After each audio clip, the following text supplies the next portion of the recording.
बोलिए श्री नारायण भगवान की जय। वामन एकादशी।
अत्यंत भक्तदानी, सत्यवादी तथा ब्राह्मणों की सेवा करने वाला था। वह नित्य यज्ञ करता था, तप किया करता था। वह अपनी भक्ति के प्रभाव से स्वर्ग में इंद्र के स्थान पर राज्य करने लगा। इंद्र तथा अन्य देवता इस बात को सहन न कर सके। तभी भगवान के पास जाकर प्रार्थना करने लगे। मैंने तेजस्वी ब्राह्मण बालक के रूप में राजा बलि को जीत लिया।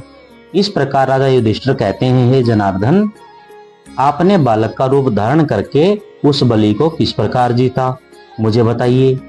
श्री कृष्ण भगवान बोले, हे राजन, मैंने वामन का रूप धारण करके राजा बलि से याचना की, हे राजन, तुम मुझे 3 पैर भूमि दान कर दो। इससे तुम्हारे लिए 3 लोक का दान का फल प्राप्त होगा। राजा बलि ने इस छोटी सी याचना को स्वीकार कर लिया और भूमि देने के लिए तैयार हो गया। तब मैंने अपने आकार को बढ़ाया और भूलोक में मेरे पैर पहुंचे, ध्रुवलोक में मेरी जांघ, स्वर्गलोक में मेरी कमर, महालोक में मेरा हृदय, तपलोक में कंठ और सत्यलोक में मुख और उससे ऊपर अपने सिर को ऊंचा कर लिया। उस समय सूर्य, चंद्र, नवग्रह, नक्षत्र, इंद्र तथा अन्य देवता आदि सब ने मिलकर के शास्त्र के अनुसार मेरी स्तुति करी। उस समय राजा बलि को पकड़ा और पूछा, हे राजन, अब मैं तीसरा पैर कहाँ रखूं? इतनी सुनकर राजा बलि ने अपना सिर नीचा कर लिया, उस पर अपना तीसरा पैर रख दिया और भक्त दानव पाताल को चला गया। जब मैंने उसे अत्यंत विनीत पाया तो मैंने उससे कहा कि हे बलि, सदैव तुम्हारे पास ही रहूंगा।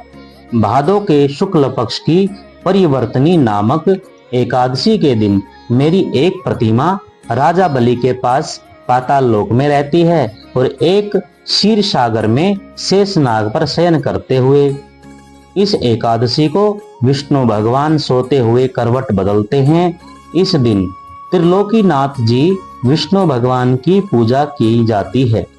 इसमें चावल और दही सहित रुपयों का दान किया जाता है। इस दिन रात्रि को जागरण करना चाहिए। इस प्रकार व्रत करने से आदमी समस्त पापों से मुक्त होकर स्वर्ग लोक को चला जाता है। वहां स्वर्ग लोक में जाकर चंद्रमा के समान सदैव प्रकाशित होते रहते हैं। उनको इस लोक तथा परलोक दोनों से यश मिलता है। जो इन पापों को नष्ट करने वाली परिवर्तनी एकादशी के व्रत की कथा को सुनते हैं, उन्हें अश्वमेध यज्ञ का फल मिलता है। बोलो विष्णु भगवान की जय।